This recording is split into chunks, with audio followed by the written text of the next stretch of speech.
Hello, everybody, and welcome to my channel Learn with Piyush.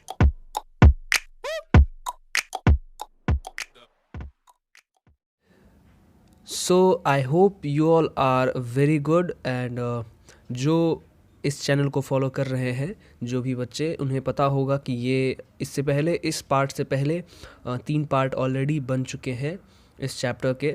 वो इसीलिए क्योंकि मैं बहुत ही डिटेल में चैप्टर डिस्क्राइब करता हूँ, दैट्स वाई आई नो थोड़ा ज़्यादा लंबा हो जाता है video, but I am ensuring one thing that the explanation will never get out of your mind, right? अगर आप थोड़ा सा फोकस करके पढ़ें तो मैं आपको गारंटी देता हूँ कि आपको सारी चीज़ें ऐसे समझ में आएंगी जैसे कि आप फिर अभी आपको दोबारा पढ़ने की ज़रूरत नहीं पड़ेगी और वो आपको पता होगा कहीं ना कहीं, राइट?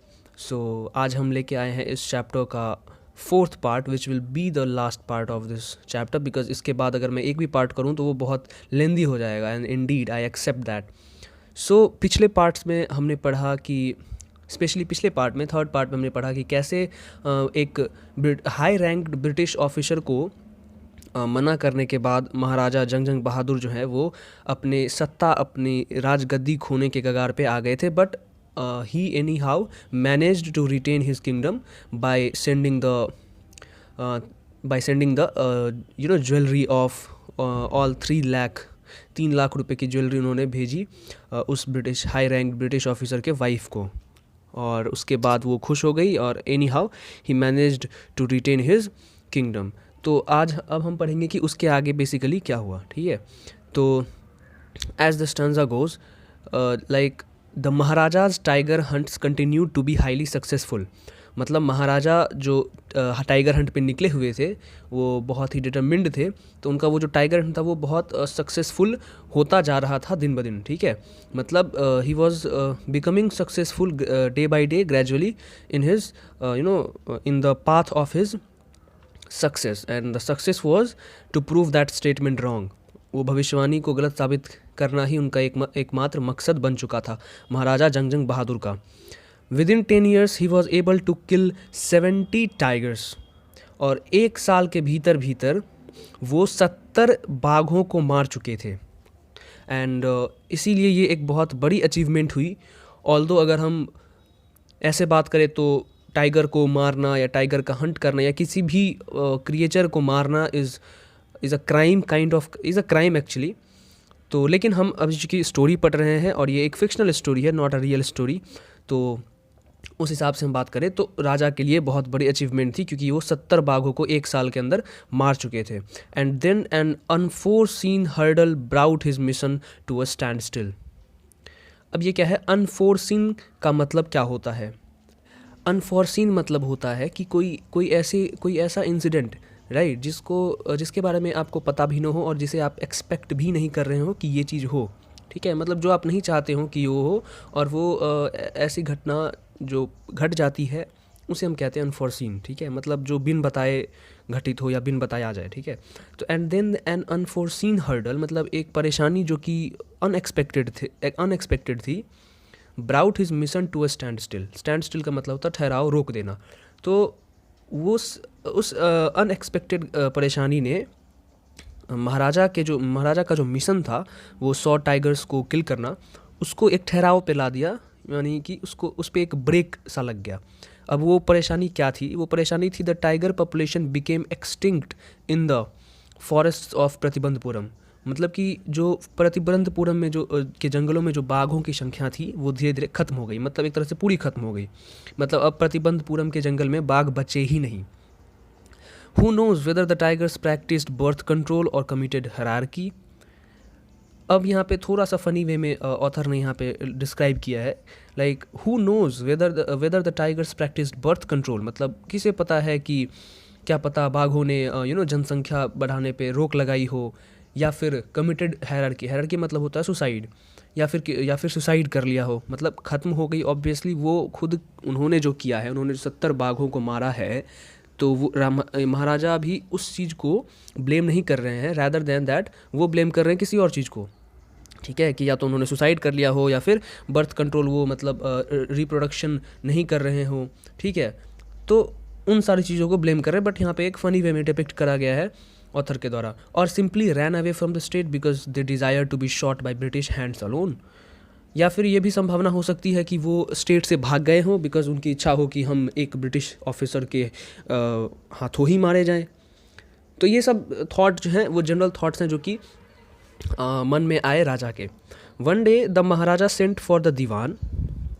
एक दिन महाराजा ने दीवान को बुलाया और बोला कि दीवान साहेब, aren't you aware of the fact that 30 tigers still remain to be shot down by this gun of mine? He asked, brandishing his gun. अब एक दिन महाराजा ने दीवान को बुलाया और कहा, दीवान साहब क्या आप इस तथ्य मतलब फैक्ट, इस बात से अवगत है, ये बात आपको पता है ना कि अभी भी 30 बाघ जो हैं वो बचे हैं मेरे हाथों इस बंदूक से, मेरे बंदूक से मारे जाने के लिए। मतलब अभी भी 30 बाघ हैं ऐसे जो बच रहे हैं जिसे मेरी ये बंदूक ख़त्म करेगी। और उन्होंने ये बात जो कही वो उनके हाथ में बंदूक था और उन्होंने वो बंदूक जो है वो दीवान की तरफ घुमाते हुए बताया, ठीक है, जिसे देख के दीवान जो है वो डर गया। Shuddering at the sight of the gun the dewan cried out, your majesty I am not a tiger. तो जब राजा ने बंदूक घुमाई उसकी तरफ तो वो डर गया और कांपते हुए, शडरिंग मतलब होता है कांपना, कांपते हुए उसने महाराजा से कहा कि योर मैजेस्टी, महाराज मैं बाघ नहीं हूँ। उसे लगा कि महाराज उसे मार रहे हैं, ठीक है, तो उसने कहा कि महाराज मैं बाघ नहीं हूँ। Which idiot would call you tiger? No, and I am not a gun. You are neither tiger nor gun. अब यहाँ पे देखो, which idiot would call you tiger? तो अब यहाँ पे राजा कहते हैं कि कौन बेवकूफ़ तुम्हें बाघ कहेगा, you are not a tiger. तो फिर दीवान कहता है, no, I am not a gun. मतलब वो इतना डर के मारे वो इतना बौखला गया था, राइट, तो वो कुछ से मतलब उल बातें बोल रहा है, कुछ से कुछ बोल रहा है। फिर वो कहता है कि no I am not a gun, कि महाराज नहीं, मैं बंदूक नहीं हूँ महाराज। तो फिर महाराज क्लैरिफाई करते हैं, you are neither tiger nor gun, ना ही तुम बंदूक हो ना ही बाघ हो। Dewan sahab, I summoned you here for a different purpose. अब राजा कहते हैं, दीवान साहब मैंने आपको यहाँ पे बुलाया, आपको याद किया है, इस कुछ और ही बात है, उसके लिए मैंने आपको यहाँ पे बुलाया है। I have decided to get married. अब राजा एक प्रस्ताव रखते हैं कि मैंने निर्णय लिया है कि मैं शादी कर लूँ। The dewan began to babble even more, your majesty I have 2 wives already, if I marry you. तो अब यहाँ पे बहुत ही फ़नी किस्सा हुआ है, कह सकते हैं कि डर के मारे दीवान जो है वो कैसे कुछ से कुछ अलबला रहा है, उल बातें बोल रहा है। वो ये है कि dewan began to babble even more. Babble मतलब कोई चीज़ आप बोले जो कि बहुत कंफ्यूज लगे, मतलब आप कंफ्यूज्ड वे में किसी चीज़ को बता रहे हैं। तो दीवान जो है वो बैबल करने लगा, मतलब अलबलाने लगा, ठीक है, पहले से भी ज़्यादा। वो बाघ और बंदूक तो कुछ नहीं था। अब उसे लग रहा है कि महाराजा जो हैं वो कह रहे हैं कि मैं तुमसे शादी कर लूँ, राइट, क्योंकि उन्होंने उसके सामने प्रस्ताव रखा। तो उसे लगा, डर के मारे उसे लगा कि महाराजा जो हैं वो मुझे कह रहे हैं कि मैं शादी करना चाह रहा हूँ और वो उसे कह रहे हैं। तो वो कहता है, your majesty maharaj, I have 2 wives already, मेरे पास 2 पत्नियाँ हैं already, if I marry you, अगर मैं आपसे शादी कर लूँ। उसके बाद वो रुकता है। उसके बाद फिर महाराज उसको बीच में रोक के कहते हैं, डोंट टॉक नॉनसेंस, बकवास मत करो, why should I marry you, मैं तुम्हें क्यों शादी करूँगा और मुझे क्यों करना चाहिए तुमसे शादी, what I want is a tiger. अब राजा कहते हैं कि मुझे क्या चाहिए, मुझे जो चाहिए वो है बाघ, मुझे टाइगर चाहिए। अब यहाँ पे ये और कंफ्यूज हो जाता है ये दीवान, और ये एक तरह से पगला जाता है ये, राइट, ये पागल होकर कहता है कि your majesty maharaj please think it over, इसके ऊपर सोचिए, your ancestors were married to the sword, if you like marry the gun. अब यहाँ पे दीवान कह रहा है कि महाराज इसके बारे में थोड़ा सा सोचिए, आपके जो पूर्वज थे वो उनकी शादी उन्होंने तलवार के साथ शादी की थी, शायद उनके पूर्वज ने की होगी, शायद ऐसे ही शौक में पहले के अजीब शौक होते थे, कर ली होगी उन्होंने शादी उनके पूर्वजों ने तलवार के साथ। तो अब वो कह रहे हैं कि अगर आपको करना ही है तो आप एक बंदूक से कर लीजिए, tiger king is more than enough for this state, right, it doesn't need a tiger queen as well. अब यहाँ पे ये दीवान समझ रहा है कि राजा जो है, महाराजा जो है वो शादी करना चाहते हैं एक बाघ से, ठीक है, वो इतना डर गया है, उसका दिमाग जो है वो बुद्धि विवेक सब उसने खो दिया और वो कुछ सोच ही नहीं पा रहा, राइट। तो वो कहता है कि ये आपको अगर करनी ही है शादी तो आप एक बंदूक से कर लीजिए अगर चाहें तो, क्योंकि आपके पूर्वजों ने भी तलवार से की है तो आप बंदूक से कर ही सकते हैं। अब tiger king is more than enough for this state, tiger king मतलब वो महाराज खुद जो टाइगर किंग थे, राइट, उन्हीं के ऊपर हम कहानी पढ़ रहे हैं। तो दीवान कहता है कि एक टाइगर किंग इस स्टेट के लिए काफ़ी है, it doesn't need a tiger queen as well. इसे टाइगर क्वीन नहीं चाहिए, मतलब एक बाघ जो है महिला के तौर पे नहीं चाहिए, राइट, रानी के तौर पे। The Maharaja gave a loud crack of laughter, obviously he will, मतलब ऐसी कोई बातें करे तो किसी को भी हंसी आ जाएगी, मुझे भी हंसी आ रही है। तो महाराजा बहुत ज़ोर से हंसे, and then he said, I am not thinking of marrying either a tiger or a gun, ठीक है, but a girl from the ranks of human beings. Ranks of human beings का मतलब है कि ह्यूमंस के कैटेगरी में, मतलब जो मतलब मनुष्य हैं उसके कैटेगरी में, उसी में से किसी एक सुंदर लड़की से मैं कन्या से मैं विवाह करना चाहता हूँ। तो फिर यहाँ पे सारी चीज़ें क्लैरिफाई होती है। तो first you may draw up statistics of tiger populations in the different native states. तो अब राजा कहते हैं, आदेश देते हैं कि पहले तुम एक काम करो, पहले एक डेटा निकालो, स्टैटिस्टिक्स निकालो, राइट। स्टैटिस्टिक्स ये कॉमर्स वाले बच्चे बहुत अच्छे से समझ रहे होंगे, राइट, उन्हें इन चीज़ों से बहुत ही ज़्यादा सफ़र करना पड़ रहा है कहीं ना कहीं, आई गेस। सो उन्होंने कहा कि पहले तुम एक डेटा निकालो, ठीक है, कि हमारे जो भी पड़ोसी राज्य हैं उसमें सबसे ज़्यादा बाघ की पॉपुलेशन किस राज्य में पाई जाती है। Next, you may investigate if there is a girl I can marry in the royal family of state with a large tiger population. उसके बाद तुम्हें क्या करना है, अगर मान लो किसी एक पर्टिकुलर स्टेट को तुमने स्पॉट आउट कर लिया, उसके बाद ये पता करो कि वहाँ पे कोई ऐसी लड़की है जिसके साथ मैं शादी कर सकता हूँ इन the royal family of the state, ठीक है, मतलब महाराजा की बेटी जो भी है, अगर है वहाँ पे कोई जो जिसके साथ मैं शादी कर सकता हूँ, और वहाँ पे टाइगर की पॉपुलेशन भी ज़्यादा होनी चाहिए। मतलब बेसिकली यहाँ पे इंटेंशन ये था महाराजा का कि कैसे भी करके उन्हें टाइगर्स चाहिए मारने के लिए, क्योंकि उन्हें कहीं ना कहीं इनडायरेक्टली वो स्टेटमेंट जो है वो गलत साबित करनी थी। उनका एक ही मोटो था और उन्होंने क्लैरिफाई भी कर दिया था कि मैं इसके अलावा कुछ भी नहीं सोच रहा हूँ फिलहाल, ठीक है।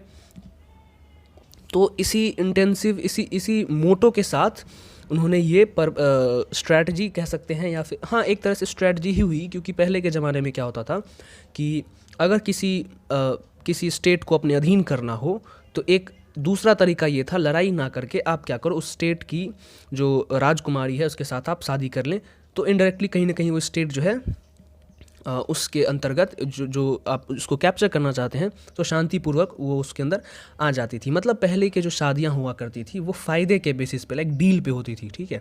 तभी तो आपने सुना होगा एक एक राजा की 100 पत्नियां, 50 पत्नियां, मतलब I don't know how they use to manage all that, but ऐसा होता था।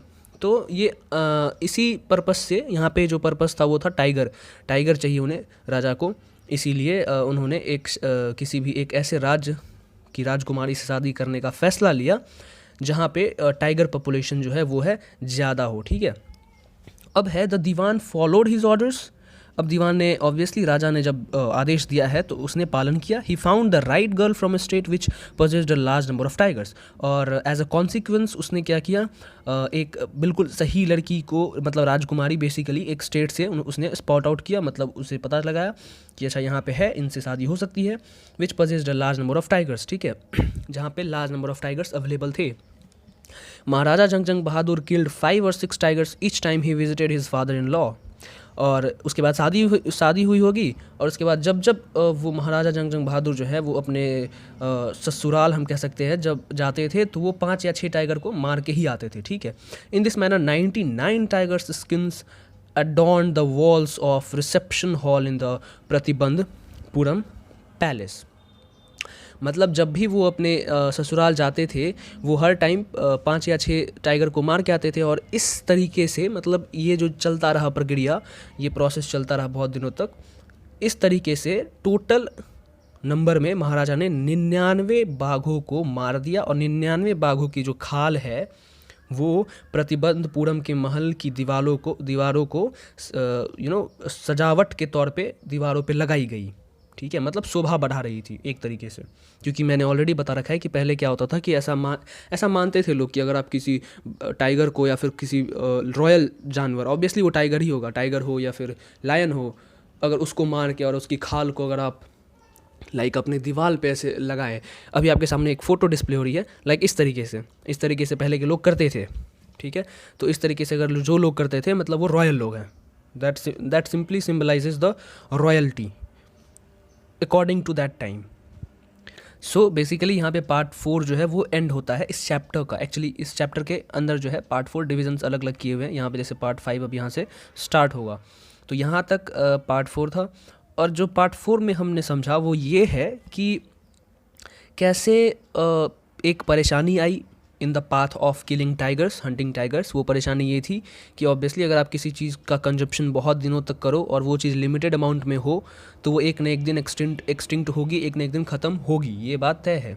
सेम चीज़ अप्लाई हुई राजा के केस में भी। उन्होंने टाइगर्स जो कि लिमिटेड अमाउंट में होते हैं उनको एक बहुत ही नेक्स्ट एक्सेलरेटेड स्पीड उन्होंने मारना शुरू किया और एज अ रिज़ल्ट उनके स्टेट में जो है बाघों की संख्या कम हो गई, ख़त्म हो गए। उसके बाद उन्होंने दीवान को बुलवाया और एक प्रपोज़ल रखा कि मैं कोई ऐसी राजकुमारी से शादी करूं जिसके राज्य में बाघों की संख्या ज़्यादा हो। तो बेसिकली उनका पर्पस यही था कि उन्हें और टाइगर्स चाहिए, क्योंकि उन्होंने 70 टाइगर्स मारे थे ऐसे ऐसे करके, और 30 उन्हें और चाहिए थे। तो उस 30 बाघों के लिए उन्होंने शादी की और वो एक उन्हें स्टेट कोई मिला जिसकी राजकुमारी के साथ उनकी शादी हुई। और जब वो जाते थे वहाँ विज़िट करते थे तो वो एज अ हंटिंग शिकार पे जाने के बहाने 5-6 टाइगर्स को मारते थे और ऐसे करते करते उन्होंने 99 टाइगर्स को मार दिया और 99 टाइगर्स की खाल जो थी वो प्रतिबंधपुरम के पैलेस को सजा रही थी। ठीक है, यहाँ तक हमने पार्ट 4 में पढ़ा। अब जो है हम पढ़ेंगे वो है पार्ट 5 कि अब इस 99 टाइगर्स जब उन्होंने मार दिया तो अब कहानी कुछ इंटरेस्टिंग हो गई होगी, है ना। तो अब वो इंटरेस्टिंग कहानी पार्ट 5 में हमें पढ़ने को मिलेगी। ऑलराइट, तो पार्ट 5 गोज़ लाइक दिस कि the maharaja's anxiety reached a fever pitch when there remained just one tiger to achieve his tally of 100। मतलब फीवर पिच, यहाँ पे एक फीवर पिच वर्ड है, फ्रेज एक्चुअली, इसका मतलब होता है स्टेट ऑफ एक्सट्रीम एक्साइटमेंट। मतलब कि अब होता है ना कई बारी आपको, जैसे कि अगर आप कोई सक्सेस, आपका कोई एक गोल है, ठीक है, आपने कोई गोल बनाया और आप उसकी तरफ हेड कर रहे हो, बढ़ रहे हो, ठीक है, और वो गोल जब आपसे एक कदम दूर हो, मतलब बस एक थोड़ा सा एफर्ट और लगेगा और वो सक्सेस आपके हाथों होगी, तो वहाँ पे जो है आपकी एक्साइटमेंट, आपकी क्यूरोसिटी, आपकी एंग्जाइटी जो है वो एक्सट्रीम लेवल पे पहुँच जाएगी। और यही चीज़ उनके महाराजा के साथ भी हुई कि जब उन्होंने 99 टाइगर्स को मार दिया और जब एक ही टाइगर बचा था मारने को, उसके बाद वो उस भविष्यवाणी को गलत साबित करने में सफल हो जाते, तो उनकी जो एक्साइटमेंट है वो बहुत नेक्स्ट लेवल पे पहुंच गई। उसी को कहा गया फीवर पिच। ठीक है, रिच्ड अ फीवर पिच, मतलब उनकी एंग्जाइटी जो है, एक्साइटमेंट जो है वो एक एक्सट्रीम लेवल पे पहुंच गई जब एक ही बाघ बच गया था मारने को। To achieve his tally of 100, tally मतलब होता है किसी भी चीज़ का काउंट और रिकॉर्ड, मतलब रिकॉर्ड 100 का रिकॉर्ड पूरा करने के लिए बस एक नंबर जो है वो बच रहा था। अब आप इसको एक और एग्जांपल से समझ सकते हैं, लाइक जब कोई क्रिकेटर सेंचुरी बनाता है, ठीक है, आपने गौर किया होगा कि जब वो 99 पे पहुंचता है तो उसके साथ साथ आपकी धड़कनें भी तेज हो जाती हैं, राइट, कि क्या पता वो 99 पे आउट हो जाए या फिर 100 सेंचुरी मार ले। तो वहाँ पे बैट्समैन को भी लगता है कि नहीं, यहाँ पे मतलब कहीं ना कहीं उसकी भी एक्साइटमेंट बढ़ जाती है और साथ ही साथ जो देख रहे होते हैं उनकी भी एक्साइटमेंट बढ़ जाती है। तो सेम केस यहाँ पे महाराजा के साथ हुई थी। ठीक है, he had this one thought during the day and the same dream at night, मतलब वो दिन रात इसी के बारे में सोचते रहते। ठीक है, he had his one thought, मतलब he had this one thought, मतलब एक ही विचार उनके दिमाग में दिन रात हमेशा दिमाग में चल रहा होता है। By this time the tiger farms had run dry even in his father-in-law's kingdom। अब क्या हुआ यहाँ पे कि इस टाइम पे उनका जो ससुराल था, जिस राज्य से उन्होंने शादी की थी, उस राज्य में भी बाघों की संख्या जो है वो धीरे धीरे ख़त्म हो गई थी। It became impossible to locate tigers anywhere, मतलब कि अब टाइगर्स कहीं पे मिल ही नहीं रहे थे। Yet only one more was needed, मतलब ऑल्दो पता था कि हाँ एक ही चाहिए, लेकिन वो एक भी अब नहीं मिल रहा था। मतलब 99 पे जाके वो जो सुई थी वो रुक गई थी, अटक गई थी वो। If he could kill just that one single beast the maharaja would have no fears left, मतलब अगर वो एक बाघ, एक बीस्ट का मतलब यहाँ पे वो टाइगर को रिप्रेजेंट किया गया, चूँकि वो एक बहुत ही शक्तिशाली और बलशाली जानवर होता है। तो अगर राजा वो एक टाइगर को मार देते तो फिर उन्हें कोई डर नहीं था कि वो किसी टाइगर के हाथों मारे जाएंगे। He could give up tiger hunting all together, और वो टाइगर हंटिंग जो है वो हमेशा के लिए छोड़ देते। But he had to be extremely careful with the last tiger, लेकिन उन्हें लास्ट टाइगर से बहुत ही ज़्यादा केयरफुल रहना था। ऐसा स्टेटमेंट एस्ट्रोलॉजर ने दोबारा भी दिया था जब उनकी मुलाकात हुई थी। What had the late chief astrologer said? Even after killing 99 tigers, the Maharaja would be aware of the 100th. True enough. मतलब ये कि अब कहीं ना कहीं ये जो स्टेटमेंट उस एस्ट्रोलॉजर के द्वारा दी गई थी कि महाराजा भले ही 99 टाइगर्स को मारने में सफल हो जाए लेकिन 100वें टाइगर से वो सचेत रहें, ठीक है। और कहीं ना कहीं वो सच भी साबित हो रहा था, क्योंकि 99 टाइगर्स को मारने के बाद ही क्यों टाइगर्स ख़त्म हो गए, है ना, सोचने वाली बात है। अब है the tiger was a savage beast after all. और जो बाघ था वो क्या था, एक सैवेज बीस्ट। सैवेज बीस्ट का मतलब होता है खतरनाक जानवर। सैवेज का मतलब क्या होता है, ब्रूटल, मतलब बहुत ही खतरनाक, राइट। और बीस्ट का मतलब जानवर। तो मतलब वो जो एक बात कही गई थी कि आपको 100वें टाइगर से बच के रहना है, तो वो कह रहा है कि और मतलब द टाइगर वो जो सैवेज बीस्ट आफ्टर ऑल, मतलब और हमें पता है कि टाइगर एक बहुत ही खतरनाक जानवर है, तो हो सकता है कि 100वां टाइगर जो है वो मार देता, है ना। One had to be wary of it. One had to be wary of it. अब वेरी का मतलब क्या होता है, वेरी का मतलब होता है सावधान। मतलब किसी भी जो भी एक इंडिविजुअल है जो इस किसी भी बाघ को अगर मारने की कोशिश कर रहा है तो उसे सावधान होकर रहना चाहिए, बहुत ज़्यादा। But where was the 100th tiger to be found. लेकिन क्वेश्चन एक ही था कि आखिरकार 100वां टाइगर मिलेगा कहाँ। It seemed easier to find tiger's milk than a live tiger.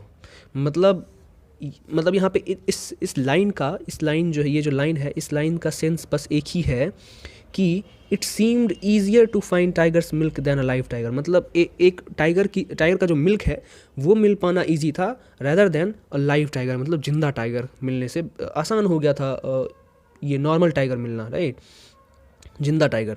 दस the Maharaja was sunk in gloom.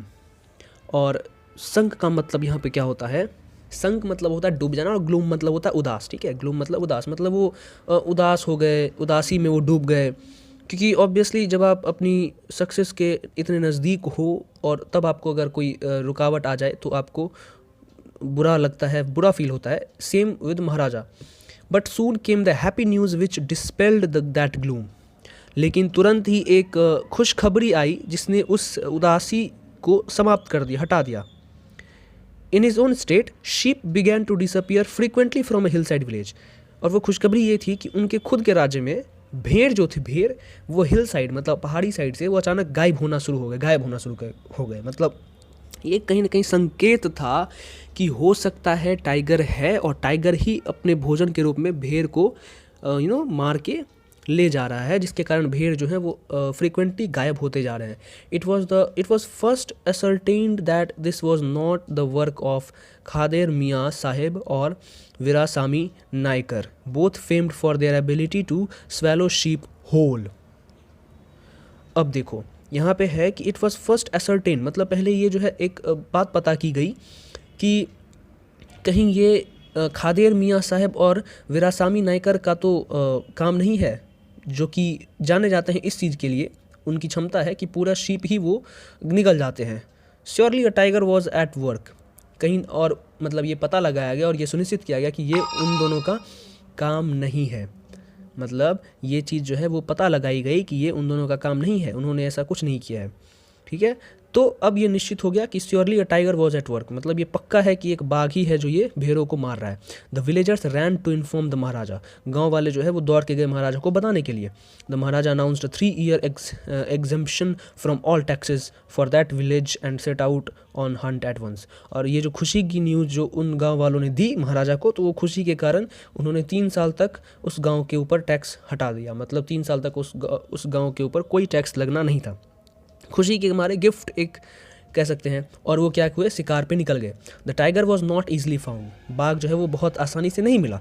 It seemed as if it had wantonly hid itself in order to flout the maharaja's will, right. मतलब कि it seem मतलब ऐसा मतलब मालूम पड़ा कि ये जो है wantonly hid itself in order to flout the maharaja's will. मतलब वेंटनली का मतलब होता है मिस्चीवियसली, राइट, प्लेफुली, मतलब कहीं ना कहीं शरारत वाले दिमाग से ये क्या हुआ, खुद को इसने छुपा लिया है। इन ऑर्डर टू फ्लाउट मतलब होता है डिफाई और डिसरिगार्ड, मतलब कहीं ना कहीं जो महाराजा का जो विल इच्छा थी उसको कहीं ना कहीं डिसरिगार्ड करने के लिए, और वो शरारती नेचर से वो छुप गया है ऐसा लग रहा था, क्योंकि टाइगर मिल ही नहीं रहा था, right. The Maharaja was equally determined, और महाराजा अब भी उतने ही दृढ़ संकल्पित थे जितने कि पहले। He refuse to leave the forest until the tiger was found. उन्होंने जंगल छोड़ने से मना कर दिया, और तब तक वो नहीं जाते जंगल से जब तक कि उन्हें बाघ नहीं मिल जाता। अब है एज द डेज पास्ट, जैसे जैसे दिन बीतता गया, the maharaja's fury and obstinacy mounted alarmingly. मतलब कि जैसे जैसे दिन बीतता गया और वो एक बाघ मिल ही नहीं रहा था, जिसके कारण महाराजा जो है वो बहुत ही ज़्यादा गुस्से में आ गए, बहुत ज़्यादा क्रोधित हो गए, और उनका जो गुस्सा, उनका जो रोष था, उनकी जो नाराज़गी थी वो बहुत ही ज़्यादा बहुत ही ज़्यादा बर्स्ट हुई, मतलब बहुत ज़्यादा ब्रस्ट करके बाहर आई। Many officers lost their job, बहुत सारे ऑफिसर्स को उन्होंने नौकरी से निकाल दिया। One day when his rage was at its height, और एक दिन जब उनका गुस्सा बहुत ही हाई लेवल पे था, the maharaja call the dewan को बुलवाया and ordered him to double the land tax forthwith. और उन्होंने ऑर्डर दिया कि जाओ लैंड टैक्स, जो ज़मीन की जो टैक्स होती है उसको डबल कर दो, दो गुनी टैक्स कर दो अभी के अभी और तुरंत। फोर्थ विथ मतलब होता है तुरंत, राइट। मतलब ये सब कॉन्सिक्वेंस था, ठीक है। जब महाराजा गुस्सा में आए तो ये सब ये सारी चीज़ें घटनाएं हुई, ये उनके गुस्से का नतीजा था। इसीलिए गुस्सा कभी मत करना, गुस्सा बहुत ख़राब होता है। The people will become discontented, then our state too will fall a prey to Indian National Congress actually. The people will, in that case, you may resign from your post, said the king. The people will become discontented, मतलब जो लोग हैं, अगर जब महाराजा ने ये order दिया कि जाओ ज़मीन का जो टैक्स है उसको 4 गुना कर दो, the people will become discontented, people जो है वो अनसेटिस्फाइड हो जाएंगे, वो असंतुष्ट हो जाएंगे आपके राज्य में रहने से। Then our state too will fall a prey to the Indian National Congress, और इसका नतीजा ये होगा कि हमारा राज्य भी इंडियन नेशनल कांग्रेस का शिकार बन जाएगा। इंडियन नेशनल कांग्रेस उस टाइम पे ब्रिटिश की उस टाइम पे जब ब्रिटिशर्स थे तो वहाँ पे उनकी एक पार्टी हुआ करती थी, इंडियन नेशनल कांग्रेस, राइट। तो in that case you may resign from your post, और उस केस में आपको जो है वो रिज़ाइन देना पड़ेगा पोस्ट से, सेड द किंग, ये राजा ने कहा। The Dewan went home convinced that if the Maharaja did not find the tiger soon the results could be catastrophic. Catastrophic का मतलब होता है डिज़ास्ट्रस, राइट, मतलब बहुत ही ज़्यादा भयंकर। तो दीवान जो है वो घर गया ये सोचते हुए, उसके मन में ये बात चल रही थी कि अगर महाराजा को बाघ जल्दी ही नहीं मिला तो वो जो है तो जो रिजल्ट्स होंगे वो क्या होंगे, बहुत ही डिज़ास्ट्रस होंगे, राइट।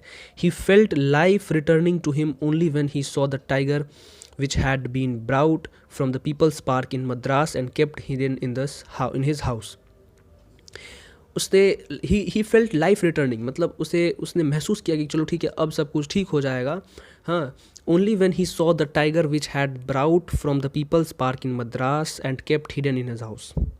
और उसने क्या किया था, मद्रास के एक पार्क में बाघ होता है, तो उस पार्क से उसने बाघ को मंगवाया और अपने घर में छुपा के रखा था, ठीक है।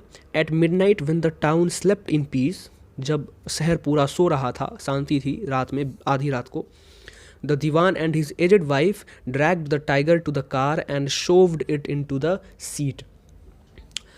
और जब आधी रात को वो और उसकी पत्नी, एजेड पत्नी थी उसकी, तो उसने क्या किया, वो बाघ को खींच के लाए और कार में सीट पे उनको उस बाघ को बिठाया। The Dewan himself drove the car straight to the forest, और दीवान ने खुद गाड़ी चला के जंगल तक गाड़ी को चला के पहुंचाया। Where the Maharaj was hunting, जहाँ पे महाराजा शिकार कर रहे थे। When they reached the forest, the tiger launched its Satyagraha and refused to get out of the car. जब वो जंगल पहुँचे तो बाघ ने क्या किया, सत्याग्रह मूवमेंट चालू कर दिया, मूवमेंट। क्यों, सत्याग्रह का मतलब होता है कि उसने वो बाघ जो था वो गाड़ी से बाहर निकलना ही नहीं चाह रहा था, उसने मना कर दिया बाहर निकलने से, right. And refuse to get out of the car. The Dewan was thoroughly exhausted in his efforts to haul the beast out of the car and push it down to the ground. The Dewan was thoroughly exhausted, और वो जो उस दीवान जो लगातार efforts लगा रहा था उस जानवर को बाहर निकालने के लिए, उसमें वो क्या हो गया, पूरी तरीके से थक गया, और ज़मीन पे लाते लाते वो पूरी तरीके से थक गया। On the following day the same old tiger wandered into the maharaja's presence and stood as if in humble supplication, master what do you command of me. अब नेक्स्ट डे, अगले दिन क्या हुआ, वही ओल्ड टाइगर, बूढ़ा tiger maharaja के सामने में इस तरीके से खड़ा हुआ, ठीक है, जैसे कि कोई हम्बल रिक्वेस्ट कर रहा हो। सप्लिकेशन का मतलब होता है रिक्वेस्ट, कि master what do you command of me. अब चूंकि वो पार्क का बाघ था तो वो बिल्कुल उसको ट्रेन किया गया था, वो नॉर्मली हमला कर ही नहीं सकता था, ठीक है। तो वो उसके सामने, राजा के सामने इस तरीके से खड़ा हो गया जैसे कि कोई रिक्वेस्ट कर रहा हो कि हाँ मास्टर आप बताएं, आप क्या कमांड करना चाहेंगे मुझे। It was with boundless joy that the maharaja took careful aim at the beast. The tiger fell in crumpled heap, और it was with the boundless joy. अब ये बाउंडलेस जॉय मतलब जिसका कोई मतलब सीमा ही नहीं थी उस खुशी की जो महाराजा को उस टाइम पे हुई थी। क्यों? क्योंकि महाराजा ने एकदम केयरफुली एम लगाया उस जानवर पे, गोली चला दी, और the tiger fell in the crumpled heap, ठीक है। और वो जो बाघ जो था वो गिर गया, ठीक है, वो बाघ गिर गया। अब क्या है कि I have killed the 100th tiger, my vow has been fulfilled. The Maharaja was overcome with elation. Elation का मतलब होता है ग्रेट हैप्पीनेस, मतलब महाराजा बहुत ही ज़्यादा खुशी के साथ उन्होंने कहा कि मैंने 100वां टाइगर मार दिया, मेरा जो प्रण था, मैंने जो कसम खाई थी, वह मतलब कसम, मैंने जो कसम खाई थी वो आज पूरी हुई। Ordering the tiger to be brought to the capital in grand procession, the Maharaja hastened away in his car, ठीक है। उन्होंने ऑर्डर किया कि वो जो टाइगर है उसको कैपिटल में लाया जाए, ग्रैंड प्रोसेसन, और उसको जो है एक मतलब होता है ना ग्रैंड, चूँकि अब वो 100वां टाइगर था तो उसको एक कुछ इज्जत मिलनी थी, तो इसके लिए उन्होंने बुलाया उस बाघ को, कहा कि इसको वहाँ लेके आओ, कैपिटल में, राज्य में लेके आओ, ठीक है। अब है कि उसके बाद है कि the maharaja hastened away in his car, कि महाराजा जो है वो कार में बैठे और तुरंत निकल गए, क्योंकि उनकी खुशी का कोई ठिकाना नहीं था, क्योंकि उन्होंने 100वें टाइगर को मार दिया, ठीक है। अब क्या है, अब है ट्विस्ट, मेन ट्विस्ट अब है कि after the Maharaja left, the hunters went to take a closer look at the tiger looked back at them rolling its eyes in a bafflement. The men realised that the tiger was not dead, the bullet had missed it. अब देखो यहाँ पे ये main जो है, ये paragraph main twist है इस स्टोरी की, कि महाराजा को तो ये लगा कि मैंने वो टाइगर को मार दिया, उस टाइगर को, ठीक है, लेकिन एक्चुअल में जब हंटर्स जो मतलब उनके साथ जो भी और लोग थे शिकार करने के लिए, जब वो क्लोजर लुक लिया उन्होंने बाघ का, तो उन्हें पता चला कि बाघ जिंदा ही था, और बाघ ने उन्हें पलट के देखा भी, लाइक बैफलमेंट मतलब होता है कन्फ्यूज़न में। उसके बाद है कि the man realise that the tiger was not dead, और वो जो हंटर्स थे उन्होंने उनको पता चला कि एक्चुअल में बाघ मरा ही नहीं, बुलेट जो है, the bullet had missed it, bullet उसको मिस कर गई। It had fainted from the shock of the bullet wheezing past, और ये बेहोश होके गिर गया डर के मारे। जब एक बुलेट का उसके नज़दीक से गुजरी तो वो डर के मारे डर के मारे जो है वो बेहोश होके गिर गया, और राजा को लगा कि वो तो मर गया। The hunters wandered what they should do. अब हंटर जो है वो मतलब सोचने लगे कि उन्हें क्या करना चाहिए। They decided that the Maharaja must not come to know that he had missed his target. अब उन्होंने ये डिसीजन लिया कि महाराजा को बिल्कुल पता नहीं चलना चाहिए कि उन्होंने बाघ को मारने में उनसे चूक हो गई है। If he did they could lose their jobs, और अगर वो ऐसा करते तो उनकी नौकरी जा सकती थी, क्योंकि जब महाराजा इतने खुश थे और उसके बाद उन्हें अगर ये बात पता चलती तो ऑब्वियसली वो गुस्से में उनको नौकरी से निकाल सकते थे या उनको सजा दे सकते थे। तो इस डर के कारण उन्होंने महाराजा को वो बात नहीं बताई। वन ऑफ द हंटर्स टूक am from a distance of 1 foot and shot the tiger. उसमें से एक जो हंटर था उसने कुछ दूरी पे जाके टाइगर पे शॉट लगाया, निशाना लगाया, और टाइगर को उड़ा दिया, मतलब मार दिया गोली।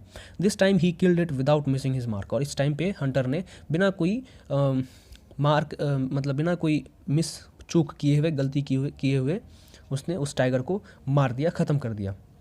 अब देखो, अब है कि then as commanded by the king the dead tiger was taken in the procession through the town and buried, a tomb was erected over it.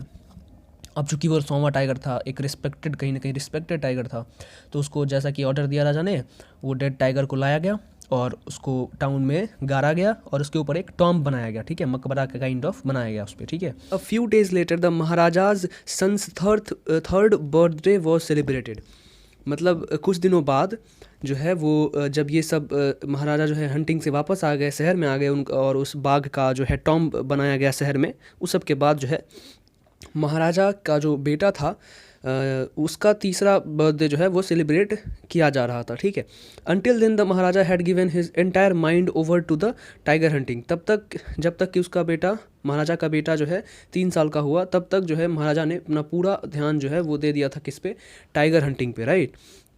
He had no time to spare for the crown prince, और उसके पास बिल्कुल ही time नहीं था जो कि वो अपने राजकुमार के साथ, अपने बेटे के साथ बिता पाता। But now the king turn his attention to the child, लेकिन अब जब वो फ्री है तो उसने अपना अटेंशन अपने बच्चे पर दिया। He wished to give him some special gift on his birthday, और उसकी इच्छा हुई कि वो अपने बेटे को कुछ बहुत ही अच्छा सा गिफ्ट उपहार दे अपने बच्चे को उसके बर्थडे पे। He went to the shopping centre in the Pratibandhapuram and searched every shop but couldn't find anything suitable.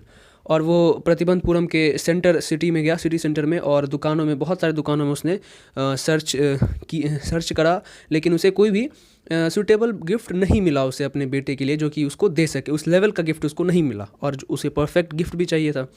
Finally he spotted a wooden tiger in toy shop and decided it was the perfect gift. और अंततः उसने एक toy shop में एक लकड़ी का बाग उसने देखा, और उसने सोचा कि यही जो है परफेक्ट गिफ्ट रहेगा मेरे बेटे के लिए। अब यहाँ पे देखो वुडन टाइगर, ये वुडन टाइगर जो है ना आगे स्टोरी में ट्विस्ट लाएगा, ठीक है। कैसे, वो अभी मैं बताता हूँ। The wooden tiger cost only 2 अनाज एंड अ क्वार्टर। अब जो वो वुडन टाइगर था वो, उसकी कीमत बहुत कम थी, 2 अनाज एंड अ क्वार्टर मतलब बहुत कम राजा के हिसाब से। तो but the shopkeeper knew that if he quoted such a low price to Maharaja he would be punished under the rules of emergency. कोई रूल हुआ करती होगी उस टाइम पे इमरजेंसी की, तो अगर राजा के शान शौकत में कोई अगर मान लो कमी हुई तो उसके कारण उसे पनिश दिया जा सकता था। तो जो शॉपकीपर था उसने सोचा कि अगर मैं महाराजा को इतनी कम प्राइस अगर मैं महाराजा को बताऊं तो हो सकता है कि वो मुझे पनिश कर दे। So he said, your majesty, this is an extremely rare example of craftsmanship, a bargain at 300 rupees. तो उसने क्या किया, उसको बढ़ा चढ़ा के, अतिशयोक्ति जिसको हम कहते हैं, बढ़ा चढ़ा के बटरिंग करके बताया महाराजा को कि महाराजा ये एक बहुत ही रेयर एग्जाम्पल है, ऐसा अब दुनिया में कहीं नहीं मिलता, ठीक है। तो क्राफ्टमैनशिप का मतलब कलाकारी का, जो भी हम कुरेद के बनाते हैं उसका एक बहुत ही परफेक्ट एग्जाम्पल है ये लकड़ी का बाग, और इसको आप लीजिए और इसका दाम है 300 रुपीज़। और उसने बहुत ही बढ़ा के बोला दाम, ठीक है, जो कि राजा के लेवल का था। तो राजा ने कहा फिर, very good, let this be your offering to the crown prince on his birthday, said the king and took it away with him. Then राजा ने कहा कि वेरी गुड, लेट दिस, इसे जो है ना एज अ गिफ्ट ये crown Prince को जाने दो, फॉर तुम्हारे तरफ से और मेरे तरफ से तो है ही।